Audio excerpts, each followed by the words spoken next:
Basi katika maeneo munisal nika kamburaki na VTFM veke mni nandau mboli sere nandau wala sere nandau langa sere kuni ngule daba ono bina kata mena rautal ngani mai rungodi na ya wongo ni memu waibo nginda unana makena bisinga keda sara nyoti tongana ndua na rusa wala miniti rani na ngole ngama na rotul ndua na wai mana road suba veke mni na biwekani ndo botu mai na singa lebo bina kanikuwa nikuwa na singa ndotani wakambimbi okani ndotani malateni ndatona betala noa ena sereba kospeli ena singa binagani koa. Kalau ngata ni tiko rasa talinga nanda bulangi na singa lebo indai Mr. Willy Simani rakikau. Saya nimbolo binaka. Nimbolo binaka maramatau na kabe binani koa. Sambulo binaka talinga na liu nibono ni warong tiko mai na singa lebo na dai.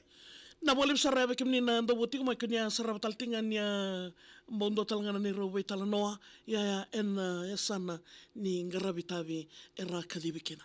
Ya kongona ni ko sartalanga ge mai reda toga ni ndota ni sartaltinga na ibota rabota taltinga kina na nando bulangi na single bobina kini nai ka boka mbimbi na ngauna ni tau male la kwe era iliu taltinga ni matasere na raramo ni mbula gospel singers.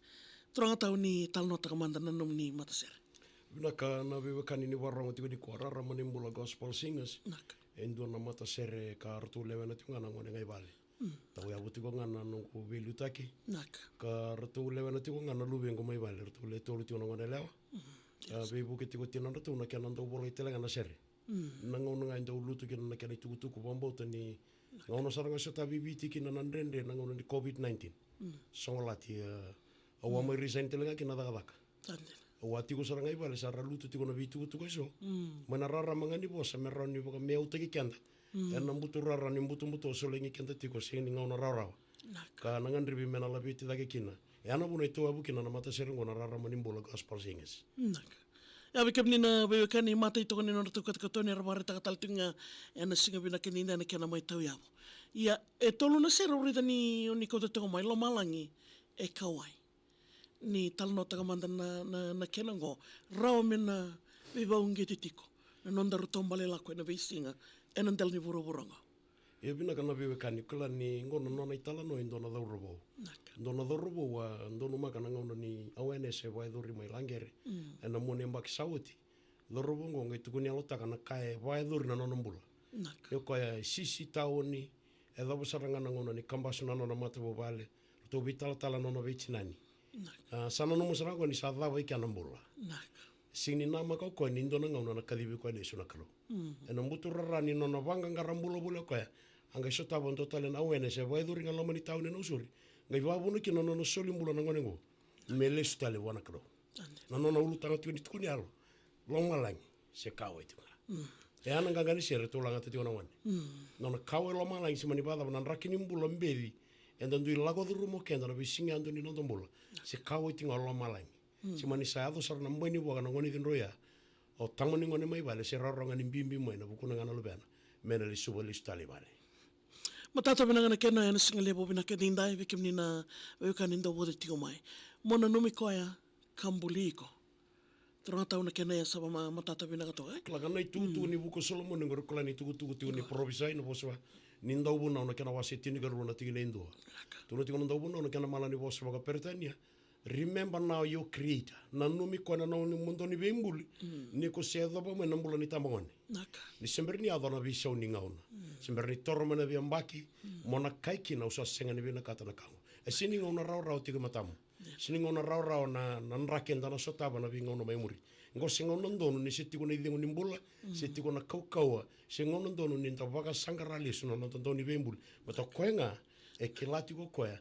Na iteke buni lako mekino batakene kana ida badaba na ko alimo matata bana ngana kena bekem ni ndo woti ko mai nandari wasin ngona memo ibo wata ke sprints kena barro menda na rongodango motuda ke morara mamai kila ni ada na tikongori na tuda ke morara mamai ni tuku ni Asia ono songo buluti ni ndo ngori nak na wasane do kaluno bi Asia atono bi se motuda ke morara saya do mai no morara mai na sera uchoba sakune ni sadlan ramai biko ndabo tiko baka provinsi ngetu no ko ni no solengi buru na mbuto nangone solengi buru kena na mbuto enanga idaunre mai na sera uchoba ni nakune ni sarara mabiko e ana do tale tungani mata sere tuda ke morara mai mbreta ndono commission Senga walanga ni suli na kalau ci subertono no ti sepel.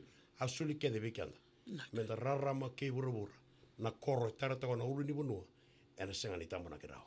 Na boleh besar ya bekim ni na bekan inda buti mai mata tabi nak dar norong dan singa lebo binak enda indai.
Ya sandi na nasal ni kay Kambura kena video FM tatagobotin na kena ya tinga miraw weekend na sige ni ko rara manimbola gospel singers and nonday wasin ngano ni bata na memo ivo vata ke sprint pinabali besar ratutao na naman ni ngawna binaka Mr. Villasimani rakikao kar ililiw sartal nga ni mata serya nararaman yung bola gospel singers and sige lebo na kininda tinitiko na naruto serre raon yun ang gayrong ang tiko na naruto serre and basing tamu kita sara and naman ni salnika kamburaki na VTFM badi kong binaka turang tao na mo libtal nga bikim ni na siya mati kumain na live stream say wura-wura da mga nindaw wati kumay kina ni badi kong binaka sana tapat talaga na may muway bo ni mga